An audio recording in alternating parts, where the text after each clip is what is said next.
Salam, müsahibəyə xoş gəlmisiniz. Buyurun, özünüzü təqdim edin. Salam, çox sağ olun.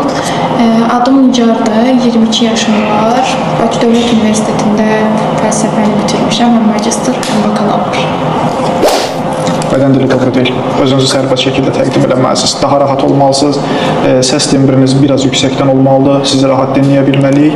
Özünüzü təqdim edin deyəndə çox qısa məlumatlar verməyin. Təhsillə bağlı əgər həm bakalavr, həm magistr təhsiliniz varsa, bunların ikisini çox qısa şəkildə vurğulaya bilərsiniz.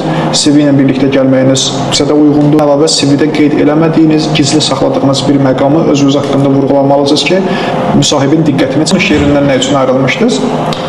Ona görə ayrılmışdım ki, müdürüm ümumiyyətlə çox sərt. Köhnə şeiri barədə qətiyyən pisləməyin. Hətta pis olsa belə pisləməyin, çünki bu sizin üçün pis olan digərləri üçün pis olmaya bilər. Əvvəlcədən bir açıqlama şəklində giriş verildi ki, hansı səbəblərdən bunun pis olduğunu vurğuluyursunuz.